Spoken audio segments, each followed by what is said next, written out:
사도행전 27장 21절에서 44절까지 말씀을 두 절씩 교독하겠습니다.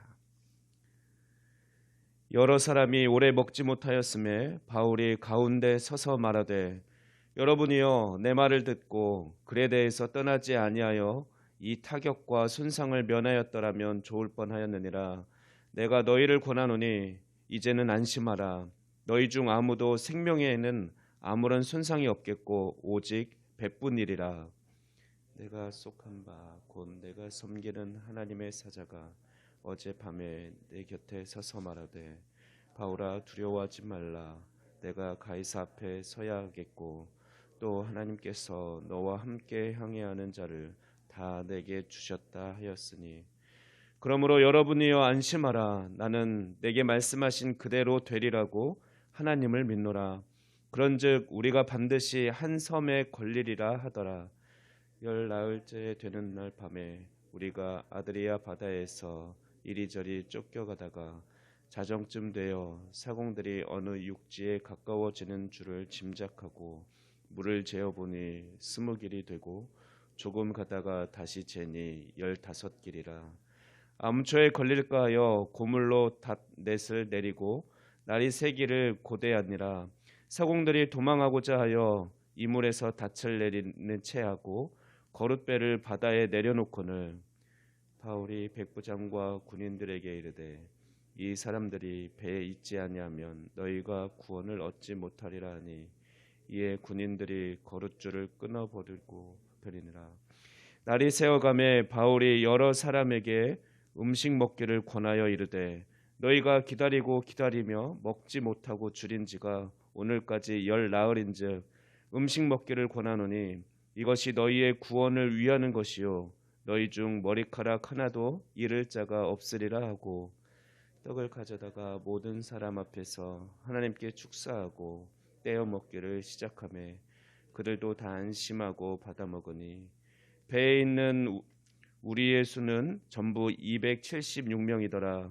배부르게 먹고 밀을 바다에 버려 배를 가볍게 하였더니 에리셈의 어느 땅인지 알지 못하나 경사진 해안으로 된 항만이 눈에 띄거늘 배를 거기에 들여다 댈 수 있는가 의논한 후 닻을 끊어 바다에 버리는 동시에 키를 풀어 늦추고 돛을 달고 바람에 맞추어 해안을 향하여 들어가다가 두 물이 합하여 흐르는 곳을 만나 배를 걸매 이물은 부딪혀 움직일 수 없이 붓고 고물은 큰 물결에 깨어져 가니, 군인들은 죄수가 헤엄쳐 도망할까 하여 그들을 죽이는 것이 좋다 하였으나 백부장이 바울을 구원하려 하여 그들의 뜻을 막고 헤엄칠 줄 아는 사람들을 명하여 물에 뛰어내려 먼저 육지에 나가게 하고, 그 남은 사람들은 널조각 혹은 배 물건에 의지하여 나가게 하니 마침내 사람들이 다 상륙하여 구조되니라. 아멘. 네, 어제는 바울이 로마로 호송하던 배가 유라굴로 풍랑을 만나 모든 소망이 끊어지고 죽음의 위기에 놓인 상황의 말씀을 살펴보았습니다. 오늘 본문은 이제 그들이 하나님의 은혜로 극적으로 구조되는 과정이 기록된 말씀입니다. 우리는 본문에서 먼저 믿음의 확신에서 시작된 바울의 리더십을 볼 수 있습니다.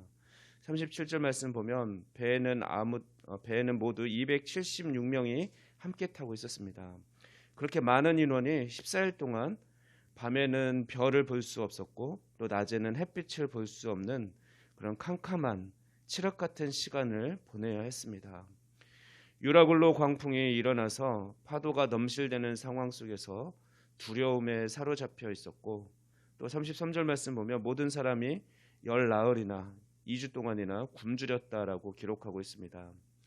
이렇게 힘없이 절망 가운데 죽음을 맞이하려고 하는 그때 한 사람이 일어나서 소리치기 시작했습니다. 21절 말씀 보면 바로 바울입니다. 사도 바울은 모든 사람이 좌절하고 있을 때 한가운데 서서 담대하게 그들을 격려하며 용기를 주고 또 생명의 길로 인도하기 시작합니다. 사실 그 배에는 리더인 백부장도 있었고 또 선장도 있었습니다. 하지만 그들은 모두 절망 가운데서 그냥 죽음만 바라보고 있었는데 죄수의 신분인 오히려 죄수인 바울이 일어나서 그들을 격려하고 그들의 마음을 움직이기 시작합니다. 신분이나 지위에 상관없이 이렇게 다른 사람들을 움직이게 하는 사람이 바로 리더입니다. 그렇다면 14일 동안 햇빛도 볼 수 없고 아무것도 먹지 못하는 그 절망 속에 있으며 죽기를 기다리는 자들에게 바울은 어떻게 그들을 위로하고 격려하며 그들의 마음을 움직일 수 있었습니까? 그것은 22절과 같은 근거로 22절과 같이 말씀했는데 이제는 안심하라 너희 중 아무도 생명에는 아무런 손상이 없겠고 오직 배뿐이라고 이렇게 말할 수 있었던 근거가 무엇이겠습니까? 그 이유를 우리는 그 다음 구절에서 찾을 수 있습니다. 바울은 하나님의 약속을 믿는 믿음이 있었기 때문에 그렇습니다. 24절 말씀을 보면 바울은 내가 가이사 앞에 서야 하겠고라는 하나님의 약속을 믿었기 때문에 그렇습니다.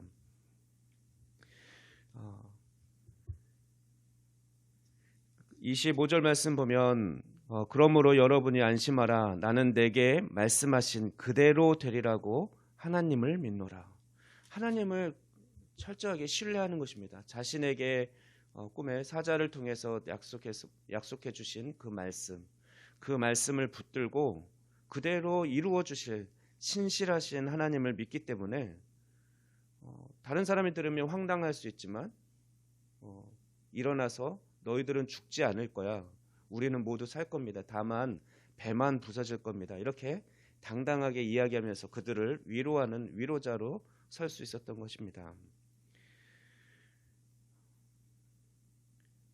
또한 자신을 죽음의 위기에서도 살리실 하나님을 그가 신뢰했고 또 그 믿음으로 함께 있는 276명의 생명을 살릴 수 있게 되는데 우리가 믿는 하나님은 신실하신 분입니다. 우리가 믿을 수 있는 분입니다.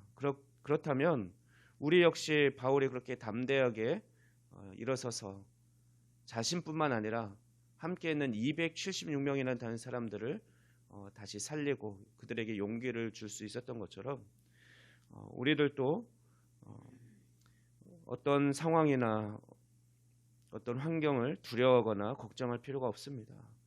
우리를 부르시고 약속해 주신 하나님은 우리의 결국을 책임지실 것입니다. 결국 우리의 구원을 완성시켜 주실 것이기 때문에 그렇습니다. 본문 마지막 구절 44절 말씀에는 이렇게 기록되어 있습니다. 마침내 사람들이 다 상륙하여 구조되니라. 이 기록이 또한 우리 인생의 결론에 대한 기록입니다. 마침내 다 구원을 받았더라. 우리 믿음이 연약해서 때로는 하나님의 뜻을 다 이해하지 못하더라도 또는 내 믿음이 부족할지라도 내 믿음과 상관없이 내 상태와 상관없이 하나님께서 신실하시기 때문에 하나님은 우리에게 약속하신 그 약속을 신실하게 이루어 주실 것입니다. 우리를 하나님의 자녀답게 그런 영광스러운 모습으로 변화시켜 주실 것입니다. 그리고 우리의 삶의 항해에서 또 함께하게 하신 276명 그들이 누구인지는 다 알 수 없지만 우리가 살아가는 동안 하나님은 우리의 삶을 통해서 그들도 또한 구원받게 하실 것입니다. 그러므로 우리 신실하신 하나님을 끝까지 신뢰하며 또 함께 지나게 하신 한 영혼 한 영혼을 귀하게 여기는 삶을 살아가는 저와 여러분이 되기를 소망합니다. 기도하겠습니다. 신실하신 하나님 감사합니다. 우리가 믿음이 약할 때도 하나님은 여전히 신실하셔서 약속하신 말씀을 이루어 주시는 하나님 감사합니다. 우리가 이 세상 사는 동안 모든 것을 잃는다 할지라도 우리는 구원받은 하나님의 자녀임을 기억하게 하여 주시옵소서. 우리가 하나님 나라의 상속자임을 잊지 않게 도와주시옵소서. 또한 바울 한 사람을 통해 276명의 생명이 구원받은 것처럼 우리를 통해서도 많은 사람들이 구원받을 수 있도록 우리 인생을 주여 사용하여 주시옵소서. 감사드리며 이 모든 말씀 우리 주 예수 그리스도의 이름으로 기도하옵나이다. 아멘.